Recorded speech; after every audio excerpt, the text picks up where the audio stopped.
ये है talks news network और आप देख रहे हैं पॉलिटॉक्स, राजनीति का कच्चा चिट्ठा।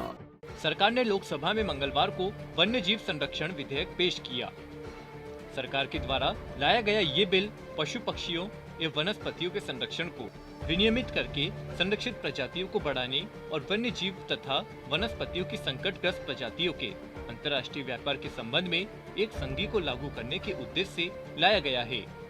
इस बिल पर मंगलवार को लोकसभा में हुई चर्चा में भाग लेते हुए नागौर सांसद एवं आरएलपी मुखिया हनुमान बेनीवाल ने वनों को बचाने व वन्य जीवों के संरक्षण की मांग उठाई।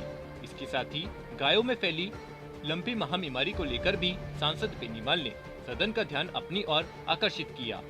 तो वहीं भरतपुर में अवैध खनन के चलते संत विजयदास द्वारा आत्मदाह करने के मामले को लेकर ईडी और सीबीआई जांच करवाने की मांग भी सदन में उठाई।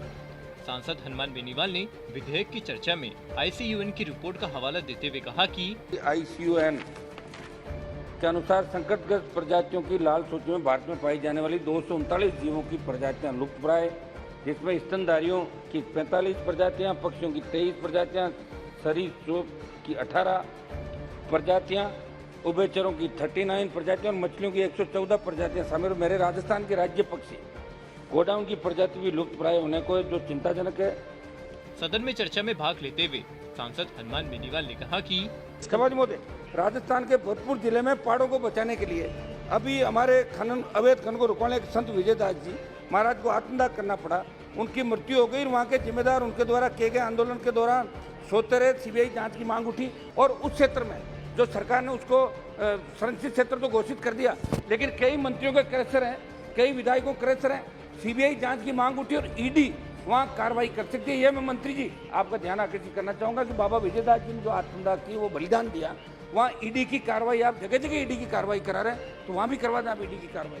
तो कम से कम राजस्थान में भी ईडी की कार्रवाई कम हुई साहब। हम चाहते हैं कि जो खनन माफिया, जो मंत्री विधायक उस क्षेत्र से जिन्होंने धन अर्जित किया, और एक बात तो राजा जी बात वाइंड अप प्लीज, तो इसके अंदर आप ईडी और सीबीआई की कार्रवाई कराएं।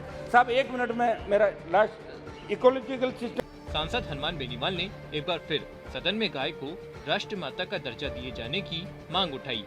बेनीवाल ने कहा कि राजस्थान में संरक्षित गोचर की भूमि को, जितनी हमारी गोचर है, उसको विकसित करने, अंगोर की भूमि को संरक्षित कर उन्हें गौशालाओं के लिए आवंटित करने का गो अभयारण्य बनाने की जरूरत है। क्योंकि टाइगर रिजर्व के लिए जब प्रावधान हो सकते हैं तो गायों के लिए भी क्यों नहीं। अभी गायों में लंपी स्किन बीमारी फैली हुई है, उस पर नियंत्रण जरूरी है। आपके मंत्री संजीव बालियान जी ने संज्ञान लिया, टीमें भी राजस्थान के अंदर भेजी, गाय को राष्ट्रमाता का दर्जा दिया जाए, गाय को बचाया जाए। राजस्थान से इसकी पहल आप मंत्री जी कर। इसके साथ ही नागौर सांसद हनुमान बेनीवाल ने विधेयक के मसौदे के कई बिंदुओं पर सवालिया निशान भी खड़े किए और इस विधेयक से हाथियों का अवैध परिवहन होने की आशंका भी जताई। सांसद हनुमान बेनीवाल ने आगे कहा कि इकोलॉजिकल सिस्टम के लिए वन्य जीव पेड़ों की जो महत्ता है उसको सब परिचय, जैसे राजस्थान के जोधपुर जिले के खेजड़ली में अमृता देवी बिश्नोई के नेतृत्व में 363 लोगों ने पर्यावरण की रक्षा के लिए बलिदान दिया। ये इतिहास जानता है। मेरा लास्ट में समाप्त कर रहा हूँ साहब, हमें फॉरेस्ट को बचाना है, लेकिन माइनिंग माफियाओं, होटल व्यापारियों के दबाव में आज वन क्षेत्र संकट में। मेरे प्रदेश के चूरू जिले के स्थित ताल छापर अभयारण्य, जिसमें 3000 से ज़्यादा काले हिरण है, इसमें सुधार के स्थान पर स्टेट गवर्नमेंट ने इसका इको सेंसिटिव जोन घटाने का फैसला किया, जिस पर माननीय उच्च न्यायालय ने संज्ञान लेकर स्टे किया। पॉलिटॉक्स ब्यूरो, जयपुर। ये है टॉक्स न्यूज नेटवर्क और आप देख रहे हैं पॉलिटॉक्स, राजनीति का कच्चा चिट्ठा।